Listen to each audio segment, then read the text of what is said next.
Good afternoon. I am Ronald Brisé, and I chair the Governmental Affairs Practice at Gunster on behalf of Chairman Senator George Lemieux and Managing Shareholder Bill Perry, the Board of Directors, and the whole Government Affairs team. We thank you for joining us for our legislative wrap-up, our first legislative wrap-up for 2020. Going to cover a few housekeeping items for us. We are recording this webinar. You can replay the webinar on demand starting on tomorrow morning, and you can capture it at Gunster's COVID-19 website.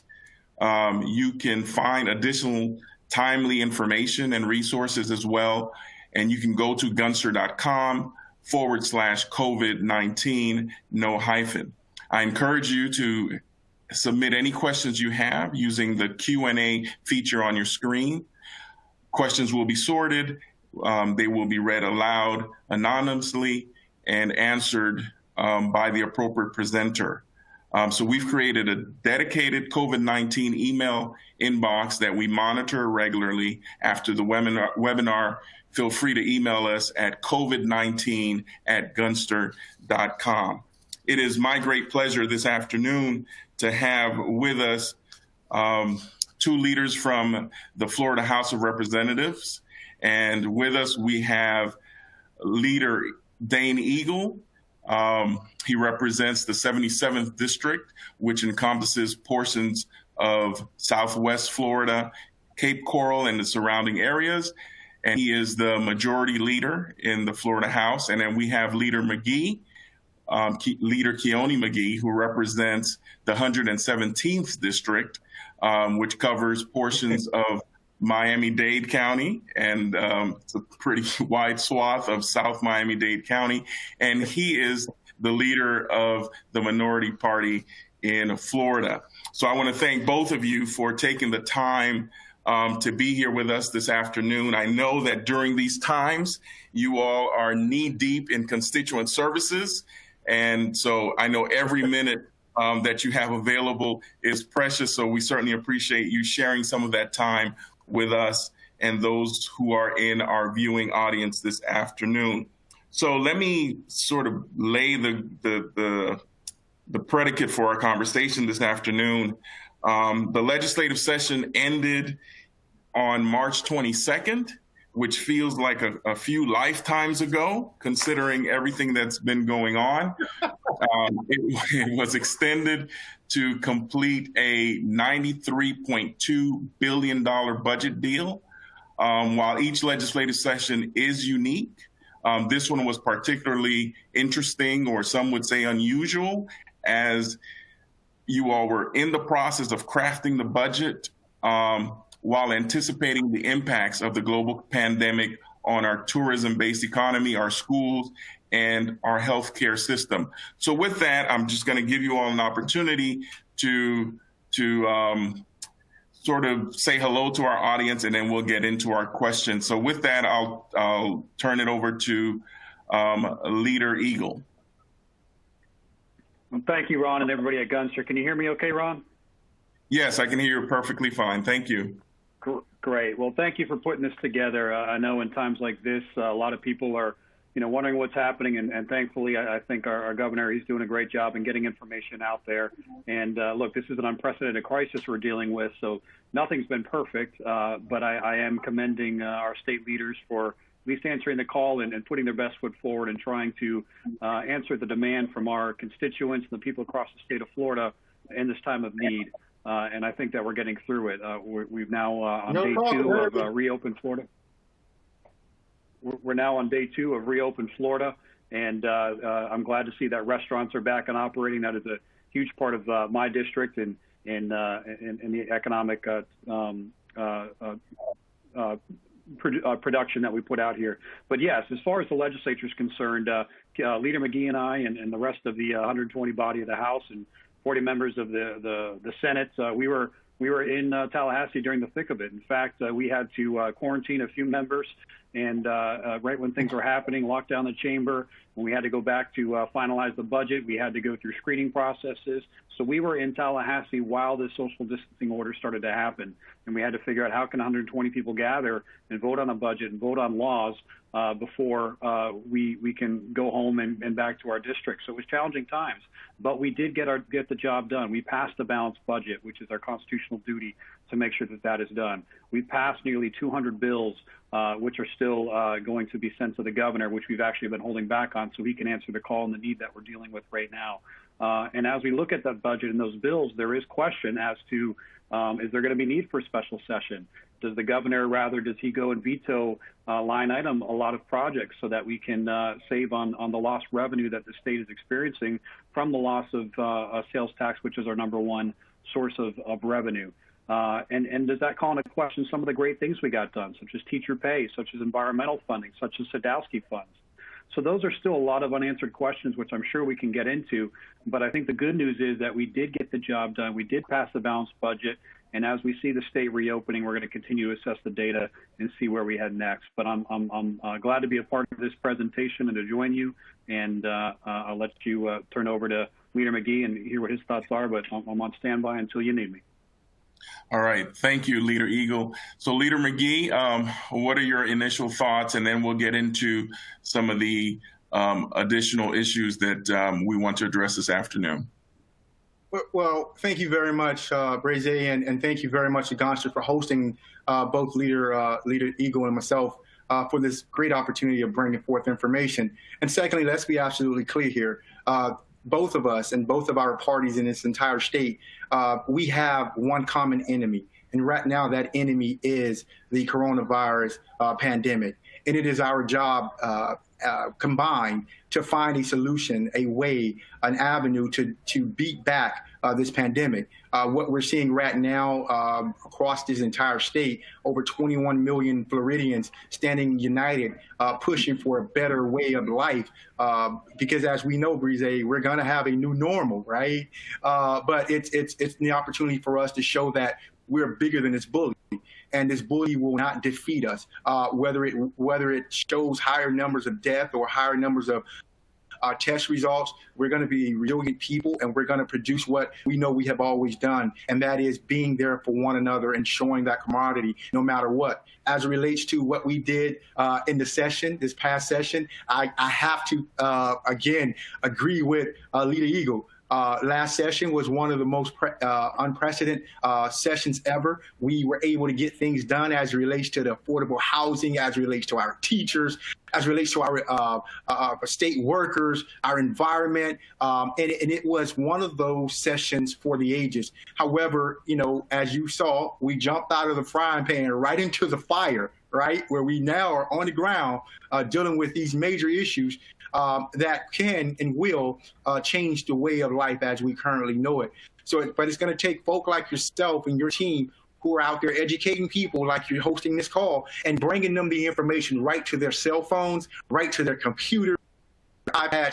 It is on demand. And you may hear some talking in the background. I'll tell you, because I am working from home for this 1 hour for this particular presentation, but you can also hear my wife, who's also a school teacher, in the background doing Zoom call with her kindergarten students. So we, you know, this household has a lot going on, and COVID-19 has brought us even closer together.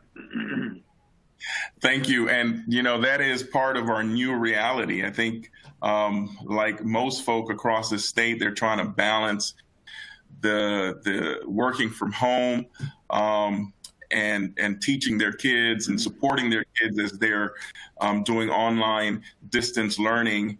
And so those are, from my perspective, part of the realities that we face at this moment. So that brings us to a couple of things that I think we want to talk about. Now, we know that the governor, we are now in phase one. And from your perspectives, where do you think how long do you think we're gonna remain in phase one, based upon your interaction with your constituents? And what are the top issues that your constituents have been reaching out to you about? I know the DEO, Department of Economic Opportunity, and the unemployment side is a concern for many, and questions around social distancing and so forth. So if you all can provide us a perspective as to what your constituents are sharing with you and what you are dealing with on the daily basis, and then we'll get into some of the other legislative issues that we want to talk about today. And Leader Eagle, we'll start with you. Sure, thank you. So most of the constituent calls we're getting are economic related. Certainly at first it was COVID-19 and health related. What do we need to do to distance ourselves to make sure that we're not catching the virus? And a lot of it has become common sense almost now. Now that we're a month or 2 months into it, people are quite aware of what they need to be doing to protect themselves and their families. And now the major concern is how do they get food on the table? It's their economic well-being. And that's twofold. One, it's when can we get back to work? When are we going to be into phase 2, phase 3 of reopen and actually get back out there and be able to work entirely? I'm pleased to see that restaurants are at 25%, but frankly, they need to be at 100% to be sustainable. So that's real. We still have gyms and barbers and other social services that are closed down completely. And so individuals like that are turning to DEO and reemployment assistance. And we've seen some very real problems with that system that the governor has not been shy about addressing. There has been real problems with that, and I'm sure Leader McGee can relate to that too in terms of constituent calls and needs to be able to get their service. And look, I see this as a government taking. Government has forced us to shut down, and therefore they have lost their gainful employment. And in my mind, constitutionally, government now owes them just compensation for that taking. So reemployment assistance is very much a viable tool to keep people on their feet until they can get back to work.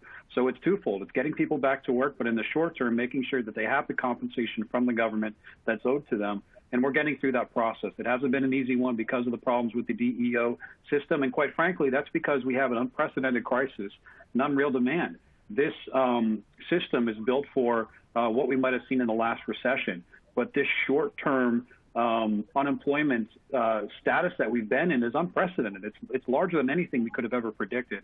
And so we've been trying to answer that call. And I am starting to hear great news or positive news from constituents that are finally able to get through, finally able to get the assistance they need. And then I'm hearing great news from on the other end of people that are able to get back to work as of yesterday. So I think it's good news out there right now. And the governor's going to continue to assess the data on when phase 2 might take place. I know he doesn't want to do it prematurely. He wants to make sure that the data supports the actions, and he's been watching that data daily. Thank you. Leader McGee? And listen, and Leader Eagle made some great points there. Absolutely, there's a responsibility by government to the people. These people have been out of work for quite some time now, and these are our brothers, our sisters, our cousins, our neighbors. And in some instances, these are some of the legislators. All of us have been affected one way or the other. And without a question, the fact that the government, forced to shut down and due to the coronavirus, there must be some form of adequate compensation as it relates to lost revenues and lost incomes into our households. Secondly, listen, I'm not here to speculate as to when phase 2 should be implemented, but what I can say is I am a data-driven guy. If the data is not there, then I don't believe we should push forward. I have a different perspective, and my perspective is this. It is a government of the people, for the people, and by the people. So if we are really concerned about how we move forward and moving this great nation, this great state forward, then it is incumbent upon us to realize that data must drive our decisions. And so are what we've been seeing in different areas. Whenever you remove politics from the equation, you get the true answer. And right now what we're seeing is the true answer from the constituent calls who are on the ground are saying this: listen, it's tough to pay your rent when there's no money coming in. It's tough to buy food when you have 3 children home from school. And it's tough to have a sane understanding of what's happening when everything around you appears to have some sort of fallback or deterioration rate that we didn't anticipate. So at this particular state, in this particular juncture, we must adhere to those calls from our constituents. And I can tell you right now, had it not been for the farm shares, the Feeding South Floridas, and the other food pantries across this great state, I don't know where we would be right now.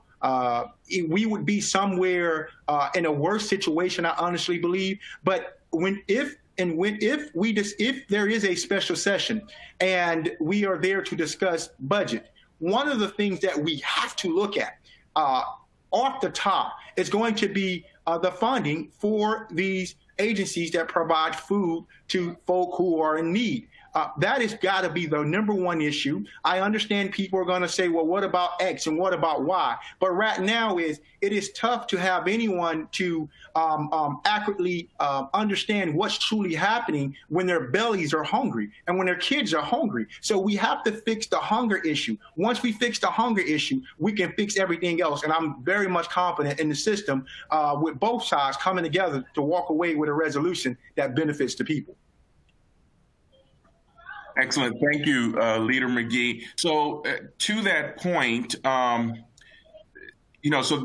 every opportunity every situation creates an opportunity to learn and grow, right? So from a government perspective, what are your thought processes in terms of looking at the different agencies that have been involved in the response, and what are some things that we have learned, and what are some things that agencies could do differently or could have done differently and can do differently moving forward, and to react to future potential crises that may arise, independent of what type of crises it might be. And so we'll start with you, Leader McGee, and then we'll turn it over to Leader Eagle.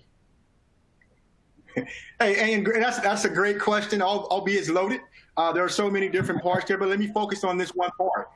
Without a question, DOE needs to be revamped. DEO needs to be revamped. Let's be absolutely clear. The issues that we are seeing now also serves as a teachable moment for us to prepare ourselves for any future acts or pandemics that may arise due to viruses and other uncontrollable incidents that we may run into. Secondly, I honestly believe, listen, there are going to be people out there who are going to say, hey, we should rail against the Republicans because this is their fault. Hey, we should rail against the Democrats because this is their fault. Right now, Ron, I'm just simply saying, if we can just stop people from pointing fingers at one another and simply come to realization that there are real people out there who are really hurting, and they simply don't give a damn about which party you belong to. They just want to make sure that you understand the human dynamics of all of this. And right now there's enough blame to go around for everybody for ages to come. This is going to be discussed for 20, 30, 40, 50 years from now. We're going to look back at this in our history books and say, wow, I was doing X, I was standing near Y at the time that this happened. But the real question that's going to be the actual chapter is, how did we respond, and did we deliver to the people an adequate result that got them in a position to be better than they were before this pandemic struck? And I believe that's going to be the mantra, that's going to be the mission, and that's going to be the call that many of us are going to actually have to answer, and when we're reviewing the history books 20 or 30 years from now. All right, thank you, Leader McGee. Leader Eagle, any thoughts on that? Yeah, and Leader McGee's exactly right. This is a time for unity and a learning moment. And I think Florida's very capable of that. I don't think you have many states or even in Congress where you can see the majority leader and the minority leader work in union. But Leader McGee and I have done that for 8 years, and especially these past 2 years as leaders. We actually went to Taiwan together in a trade mission last year and showed that diplomacy and bipartisanship doesn't exist in America, and we did so on the other side of the world. So we've been able to do that, and I'm confident that our leaders across the country will be able to continue to do that. But we're doing that here in Florida. This is a time to try to work together and try to get answers. And yes, it's a teaching moment. We've seen the shortcomings of government in this time of unprecedented need. And it's our jobs as representatives, as watchdogs of the people, to make sure that government is stepping up and answering the call, that we're fixing the problems and not focusing on the problems, but that we're fixing them and moving on. One of the questions you asked about is what can the agencies learn from this? And I do think that there's one great thing we learned, and that's the interoperability of the agencies. In a time when DEO had an unprecedented demand and a huge need to hire more people and have more boots on the ground, if you will, they turned to other agencies. DBPR, Department of Business and Professional Regulation, whose job primarily is to issue occupational licenses and look over the different occupations across the state of Florida, whether you're a real estate agent or a mortgage broker or a barber. A lot of these people weren't working during that time. So what they did is they took those individuals and transferred them to DEO to focus on the crisis at hand over at DEO. That's something great that we learned from this crisis, and I think we'll see a lot of that moving forward. And how can we use all of our government workers to focus on the problem at hand and not necessarily the problem that you were hired to do? Thank you. So I'm going to turn the conversation. Can I say this? Sure, go right ahead, Leader McGee. And Leader Eagle is absolutely correct here. The easiest thing for us to do right now is to sit here and point fingers and hold the people of Florida hostage with results. But the smartest thing and the hardest thing to do is to understand that there's enough blame for all of us to take on, and there is enough opportunity for all of us to take on. And that's why it is important that we remember that, yeah, there are going to be the tweets, there are going to be the Facebook posts. There are those social media leaders, I call them social media leaders, who sit on the couch. But the real question is, where are the people who are out there on the front lines, who are real wartime heroes and leaders and regular everyday folk who are actually coming together to bridge this gap that is obvious as it relates to unemployment, as it relates to food, as it relates to employment, as it relates to our small businesses getting their fair share of the monies that are needed. That's what we need on this battlefield. Because you remember when I started, I brought this up in the beginning. There is one common bully here. We're going to have time later on to talk who should have did what and how they should have done it. But right now, there is one common bully. And that bully is a coronavirus. And we must attack this thing together, full force. If you want to see the resilience of the people, this is going to be the opportunity for you to see it. And this is why I honestly believe we have the leadership to get us past this. And it's going to be painful. But I tell you what, everything that's worthwhile that we've ever been through, that we can actually look back on and say, wow, we made it through, it has always been painful. Thank you. So I'm going to transition us a little bit to go back to where both of you began talking about, which was the budget, right? So there was a lot of things that you all accomplished this year that are truly unprecedented, right? The increased allocation for teacher pay, the fully funding the Sadowski Fund, $690 million for water and water quality protection, and a large tax relief. So considering that though we don't have the numbers yet, as the estimating conference is going to occur in a couple of weeks, how do we think that that budget that you all passed is going to play out in the future, right? Is that budget going to be the budget of the upcoming fiscal year, or do we think that there's going to be a lot of cuts as a result of COVID-19? And we'll start with Leader Eagle on this one. Thank you, Rod. And that is a tough question because we don't have the answers. All we can do is speculate, and we all know that each day that speculation can change. But yes, we're in a real crisis here. The good news is we passed a budget in March that had $60 million in direct funding for COVID response. That money's long and gone, and so we've had to dip into the reserves. But we did put $4 billion into reserves that we've been able to tap into, and that's a rainy day fund that we use. And this is certainly what we would call a rainy day, rainy few months actually. So the question about a special session is, do we need to go back up there and not only repair the budget we passed in 2019, which is what we're in right now because the fiscal year starts July 1. So the budget we passed in March, we're not even in yet.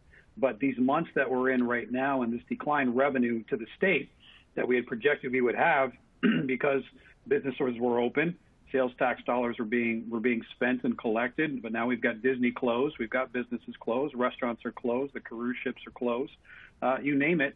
That is certainly creating a deficit hole as far as our books are concerned in Tallahassee, the state revenue, the taxpayer dollars.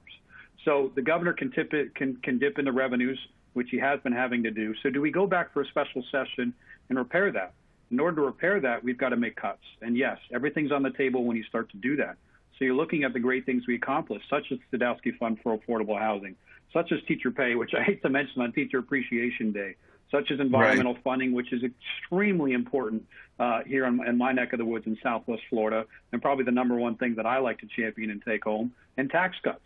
And also member projects, which are important for all of us members to go up and try to bring some money home back to the taxpayers to deal with community projects such as infrastructure. So all of those are now on the table. And I don't want to say that to put fear in anybody's minds or give any teachers scares or environmental leaders scares or affordable housing advocates any scares, but that's the reality. So when we're in this government shutdown, which many of us out there advocated for, now we have to look to the lost revenue and lost taxpayer collection and how do we fix that? And there's a couple of ways to do that, as I mentioned. Either we dip into reserves, we repair the reserves through a special session. The governor has line item veto authority, or we do none of the above and we leave it to the next legislature, which Keone and I will not be a part of. And I hate to kick the can down the road. That is always concerning because we don't know what's going to happen within the next year. Election process will take place. Politics always get involved. And now is always the best time to fix a problem. So that conversation is still being had. And as we look to the revenue collections that are going to be coming out from April here in the next few days, and then the May revenues that would come out in early June, I think we would start to make a decision of do we go back for that special session, and that would probably need to take place before July 1st when the next fiscal year kicks in. Thank you. Leader McGee, same question.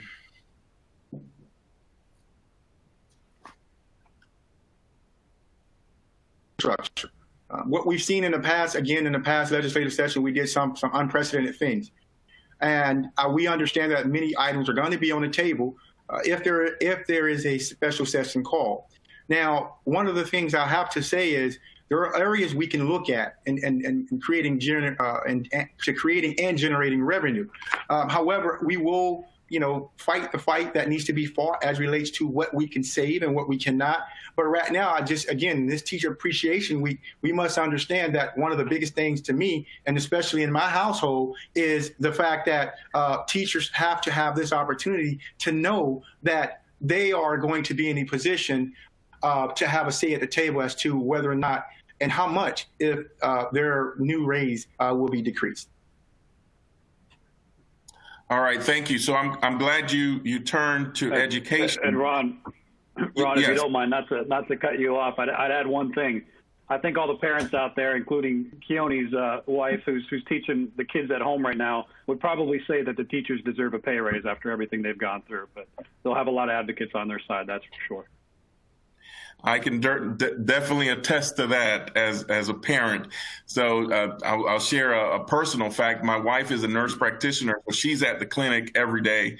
And so I'm home sort of monitoring our two kids' activities and making sure that they're staying on task. So I definitely have a much higher appreciation for educators and teachers and for the work that they do. So staying with the education theme, in a year when prior to COVID-19, education was expecting a budget increase, K-12 districts are now bracing for budget cuts to the K-12 FEFP.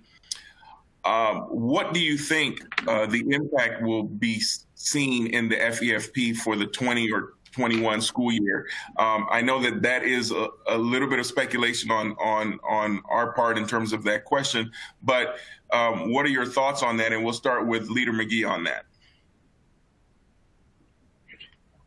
Well, let's be absolutely clear.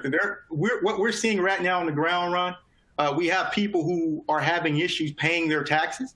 We see that, there's over a $700 million loss as it relates to sales taxes. We've heard already how certain communities are suffering more so than others. So, there's going to be a tough conversation that needs to be had. And having that conversation is going to actually force us to answer the question, are we going to be in a position to save this amount of money? Are we going to be in a position to increase or decrease this type of this particular pot of money to assist with our educational system? So at the end of the day, like Dane said before, without the data sitting in front of us, right now what we're doing is truly speculating something as a lawyer, and Ron, this as a lawyer, we shy away from because it leads us down the wrong road. But right now I can say that we're going to do everything we can to ensure that our educators, our education system continuously to thrive,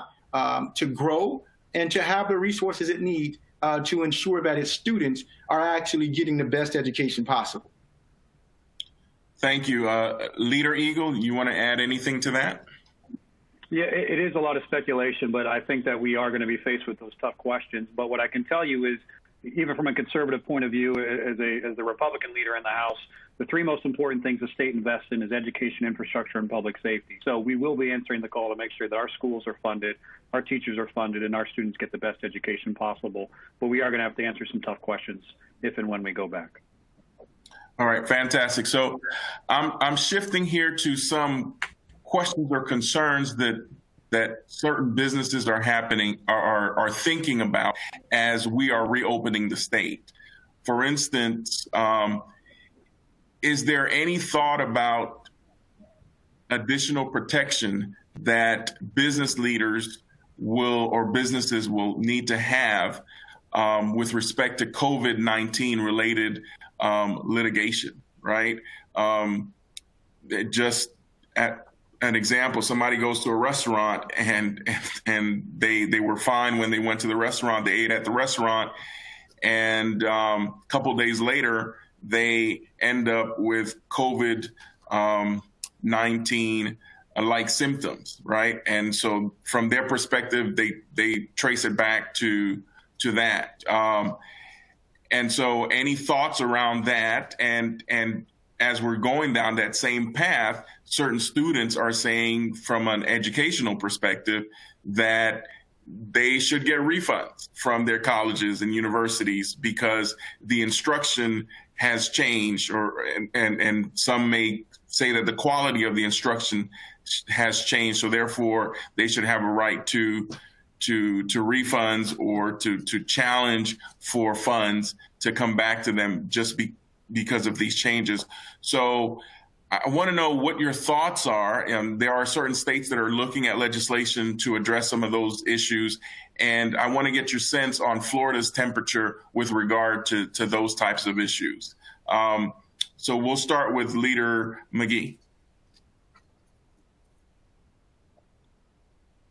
I do believe there should be legislation in place that will address the issues that we're seeing as it relates to refunds and college students. I think at the end of the day, no one is going to dispute the fact that the matter is that they are not getting what they bargained for. Now, I know some of us in the legal field will argue that, there were some extenuating circumstances here that caused them not to, that are uncontrollable. But at the same time, again, we are the protectors of rights of our people here in the great state of Florida. So when you're talking about college students who, by the way, are our future leaders on every front and our future frontliners as it relates to pandemics, We have to put them in a position where they can thrive and grow. And yes, I do support some form of legislation or some form of action that would say that they too should reap some form and fashion of a refund as it relates to their education. Secondly, as it relates to law firms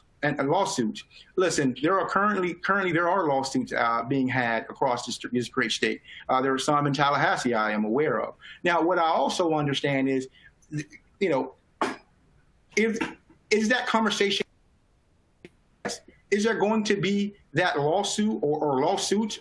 Of course. No, should we give protection to businesses or churches or other institutions as it relates to individuals who claim that they fell ill due to the negligence of another? That's something that, again, we have to go to the table and see exactly, you know, where could we have eliminated risk here. So short answer is yes, I am in support of allowing individuals to have their day in court. And I believe that's something that the judges and the lawyers will actually hash out in the court of law. So if someone has a basis, a cause of action to get into the courtroom, and that cause of action is not dismissed on a motion to dismiss, then I think, again, the courthouse should be the place where they actually litigate and determine who's at fault as it relates to COVID-19. Thank you. Leader Eagle, any thoughts on that? I think both issues are definitely worthy of a conversation and probably need to be addressed. I haven't taken a formal position on either because they're so new, and I'd love to learn more on either side. And that's what the legislative process is for. We get a bubble and debate it on both sides, and we come up with the pros and cons. Unintended consequences is always something I'm concerned about. But yes, if you're talking about even looking at the healthcare industry, and you're sending someone into a hospital or into a doctor's office for necessary care, and they contract COVID in a place like that, is that doctor responsible? Are they now having to go through malpractice? I mean, those are real concerns. And whose fault is it? Who is negligent? And maybe that's questions better for a lawyer like Leader McGee, but those are actual questions that we need to address. And yes, when it comes to schools and not getting the education that you paid for, that you deserve, then I would say that you probably deserve some sort of compensation for that. On the other hand, I went to University of Florida and went through the business school. Most of my classes were online, and that was over 15 years ago. So you do get an education in some fashion. Is it a quality education? Are you getting what you deserve? I think that's still to be determined, and we need to collect the data on that before we move forward. But both are certainly worthy of that conversation and that discussion. Thank you. So staying with the topic of education, so Florida Commissioner Richard Corcoran has stated that his two main goals for this year are to finish out the school year, to keep education communities safe as always, to eliminate the achievement gap for students that have had a difficult time transitioning to virtual learning.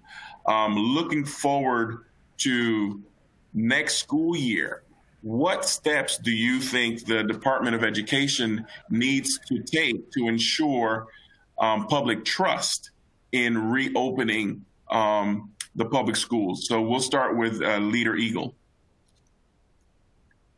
Well, first we need to make sure that it's healthy and safe for the students to be able to go back. That's number one. Fortunately, it looks like kids younger age are resilient to this virus, but the thing is they can carry it and give it to others who aren't as resilient. So we need to make sure that we're in a safe place. And I'm certainly hopeful by next school year when we get started in August that we're ready to do so. But that's got to be number one. And then beyond that is making sure that we have the proper education. I think we have the ability this summer to take a look at that. I trust in Commissioner Corcoran, who Leader McGee and I had a chance to serve with in the House when he was House Speaker, and his focus was education. So we'll be able to rely on him and other experts and teachers this summer to look at what went wrong, what didn't go right, or what can we learn from. They were thrown into a unprecedented situation where we closed down our schools, I think before anything else, really, making sure that kids were home and staying safe, and throwing our teachers into the fire pit, or excuse me, our parents as new teachers into the fire pit to be able to teach their kids when they still got to worry about jobs and other things they're working on. So certainly no parents signed up for that, no teachers signed up for that, no students signed up for that, but we're all in it together, and we've got to make sure we're addressing it and doing things right. But I think we have an opportunity this summer to look at this. Hopefully, everything's learned and we can move forward, but if not, we can apply some of the things that went wrong or that we did right and come up with some new programs as we move forward. Thank you. Leader McGee, same question.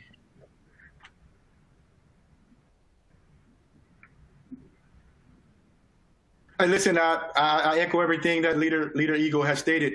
Let me just go on the record to say, we gotta help Leader Eagle, and in a little bit as it relates to the University of Florida. You can't come on this chat and this presentation and talk about the University of Florida without first talking about the University of Miami. So that's something we're gonna have a conversation with and about Leader Eagle after this. But let's be absolutely clear: data, mental health, and the experts. Those are the three components that we have to look at, we have to analyze, and we have to put the ball in the hands of those who are actually in the classrooms and those who are actually running the schools on the ground level. They're going to be the ones who are going to give us a better temperature and understanding as to what to do and what not to do. I am positive that, Corcoran.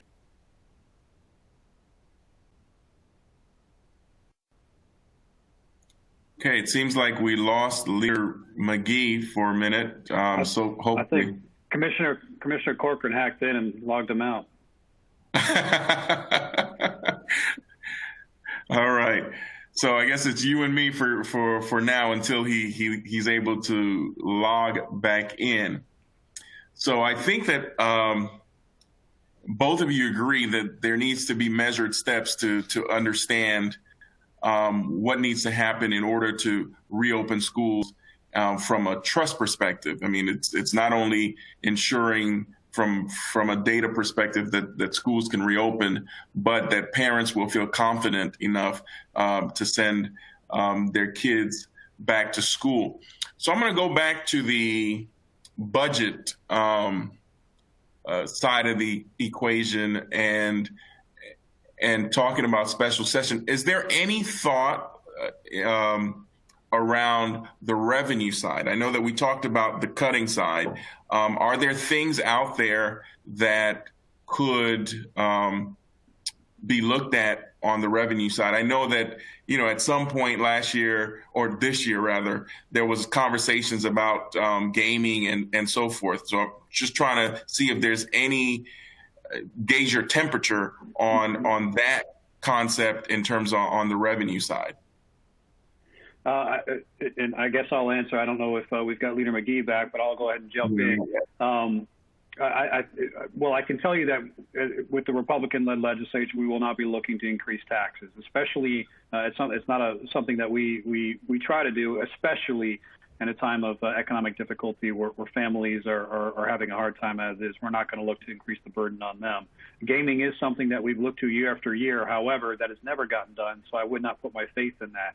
If, by chance, there is a opportunity to continue to negotiate with the Seminole tribe, who through the amendment that passed in 2018 has a sole authority in the state of Florida unless the voters go to a constitutional amendment to push something forward, then yes, if there is a way to do that, we would be able to see possibly some increased revenue to the state through that. I would have a hard time putting all my chips in that basket, no pun intended, but that is something that could possibly come forward as far as a source of revenue. Other than that, we would have to look to our reserves and frankly look to cuts to make sure that we weather this storm and come out stronger on the other side. Thank you. So Leader McGee, I'm going to give you an opportunity to finish answering the question that you were answering, and then you can jump in on the question regarding revenues. And I brought up the idea of gaming as a potential part of the equation. And if there are any other thoughts surrounding revenues or new revenues to look at to address the fiscal challenges that we are undoubtedly facing nowadays. Listen, I absolutely believe that everything should be on the table. I also believe revenue generators should be on the table here. I believe that cuts should be on the table. And I also look if we can become creative, right? And look at other avenues of bringing money to the table to help to offset what we've experienced. But let's be absolutely clear. I think what we're really seeing right now is true speculation. And that's something that we know there is going to be a call for somehow increasing revenue to help flatline what we're seeing. But I don't want to get too far ahead of ourselves and put out information where all of a sudden now it creates even more of a pandemic ideas and thoughts and conclusion based on what people are hearing from us. Keep in mind, to say, is this on the table? Is this off? Yeah, it's great. It sounds good. But until it is on, it's on. And that's where I can leave that at, Ron. Okay, fantastic. Thank you. I want to remind our audience that you can send in questions through your Q&A box, and we look forward to hearing from you as you provide questions so that we can ask of our leaders here. So with regards to healthcare, we recognize that as part of the reopening process, the governor has included elective surgeries as part of the process to reopen, and that's going to create a boost, I think, from my perspective, to healthcare providers and hospitals, because that's part of the economics associated there. Do either of you have any concerns or thoughts surrounding that? And so we'll go with Leader McGee, and then Leader Eagle, you can chime in on the same question. It goes back to, in my humble opinion, personal responsibility as it relates to the elective surgeries. I think at the end of the day, people have to make the best decision for them and their families. Hospitals have to be in a position where the oath that they've taken, that the doctors have taken, that they're not putting individuals in harm's way. But at the end of the day, we don't want to have this creation of the economy versus the people.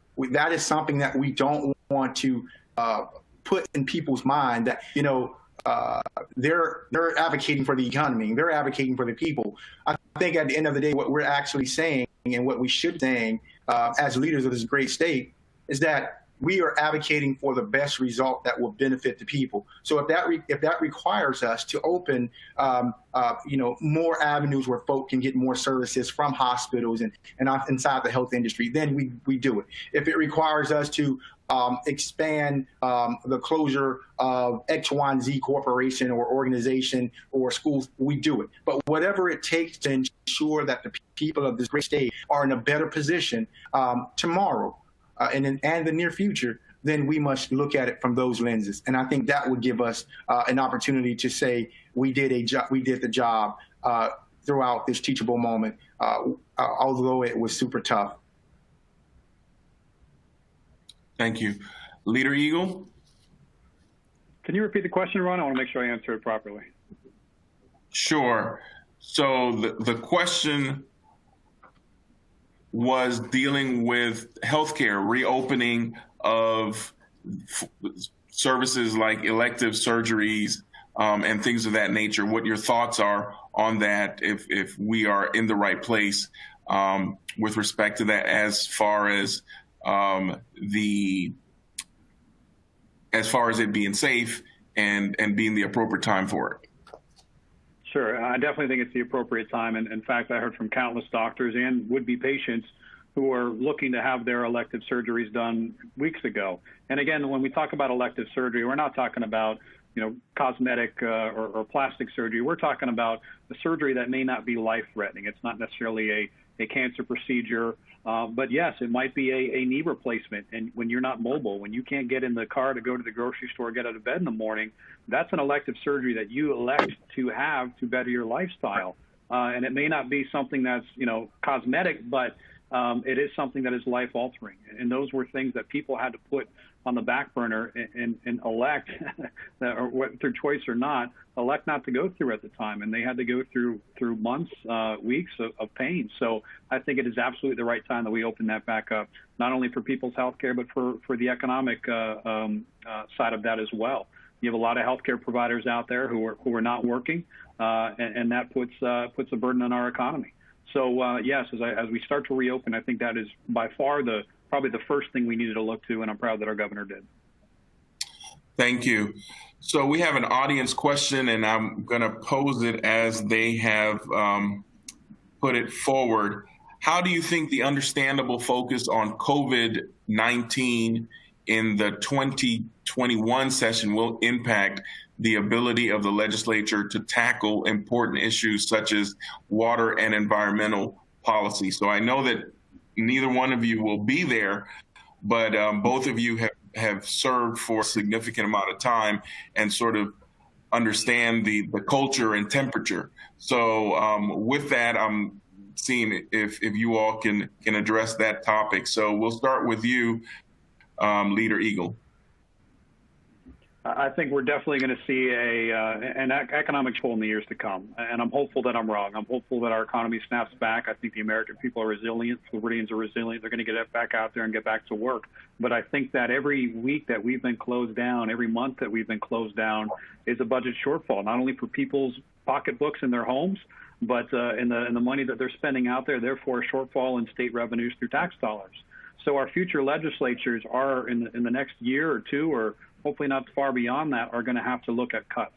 We had a great, very successful past few years. We were able to invest in our environment and our education and public safety, and we were able to cut taxes at the same time. We have 1,000 new people moving to Florida every single day. So we've been able to increase that revenue through a wider tax base, not by increasing individual taxes. So there is that to look at too. If we look at the state as a whole, or the country as a whole, I should say, and we've got Florida, which is rebounding, and a lot are pointing to possibly it's the warm weather, the humidity, who knows, but we've got a great environment. We've got a lot of freedom here. I could see a lot of these people in northern states coming back down even further, and that would be something that would save our economy moving forward. But without looking to that, I think that our next legislature is going to have to look at tightening the belt. They're going to have to look at the great work we've done in the environment and put that on hold for a little while. And I hate to say that because that is something I've championed. But I think the first thing that we need to look at is what Leader McGee said: make sure people are fed, make sure they're getting the education they deserve, and make sure that public safety is in place. And then we can look to other things. But those need to be paramount in the next legislature's decisions. All right, thank you. Leader McGee? Hey, this is the one time I'm going to say, listen, I agree. Nothing else for me to say after that one. All right. Thank you for that. So there's another question that's coming across here, and I'm going to read it. At what point should we pivot towards the new reality that thousands have been plunged into poverty due to COVID-19? What might the legislature do to deal with the long-term negative financial impact on families? And so we'll start with you, Leader McGee. Listen,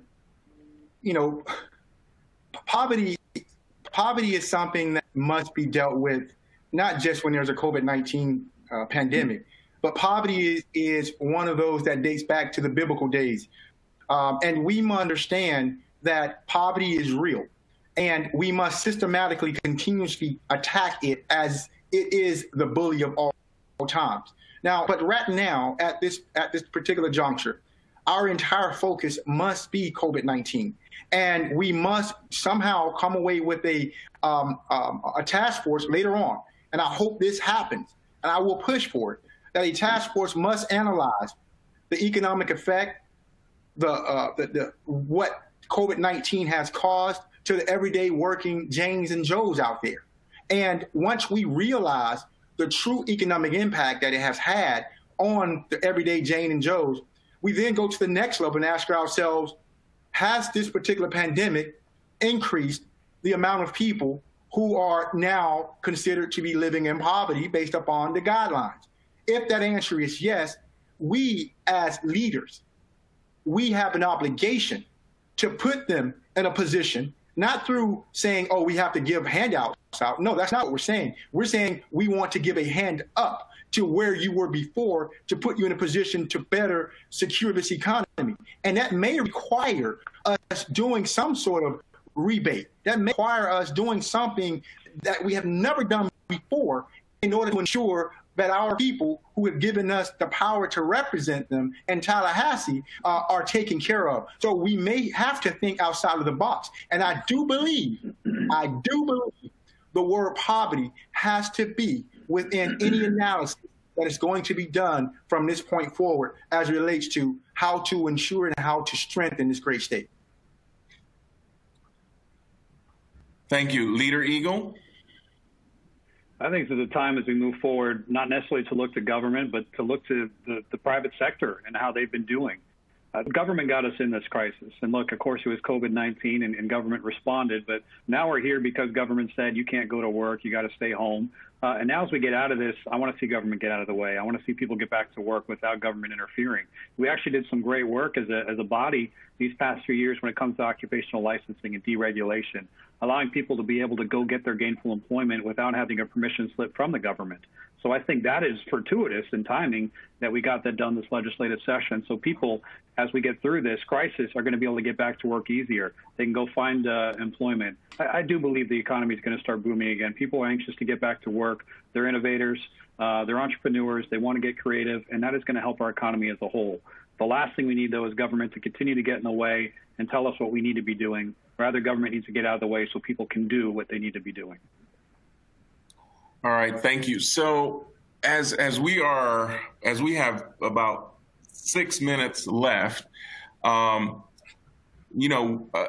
think Florida is resilient, right? And the people of Florida are resilient, and we come together in order to face a crisis, and we've done it in the past, and we're doing it now. So I'm going to give each one of you an opportunity to provide your thoughts on how we do that from a policy perspective, how we do that from any other perspective that you would like to address, what our next steps forward need to be, and you can also use it as your closing statement as well. So we'll start with Leader Eagle. Well, thank you, Ron, and everyone at Gunster for doing this, and my good friend Leader McGee for joining us. And better watch that Hurricane Smack Talk. I think that's what got you kicked off, but we'll slide for now. But listen, I appreciate you guys providing this forum. There are a lot of people out there. I can tell you, in my 8 years in the legislature, my legislative office, the amount of calls and emails we've gotten from constituents these past, I'll call it 2 months now, is probably more than I've ever seen in the past 8 years. And I say that because it's shocking, but that's the reality that we're in. This is where we are right now. And we're going to get through it. The American people are resilient. But I caution people not to look to government necessarily for the answers, but to look to the community and allow them to get back to work, because that's what I'm seeing right now. I'm seeing that the people did the right thing. Even before the governor issued the shutdown, I know he was later than other governors in doing so, and I do commend him for that, because I think that he did what he thought was best for Florida. And if you look to the reports, people were already starting to shelter in place. They knew what they needed to do. And now that we're seeing ourselves beyond the peak and getting on the other side, people are anxious to get back to work because they know what they need to do. They need to get out there and produce for their family.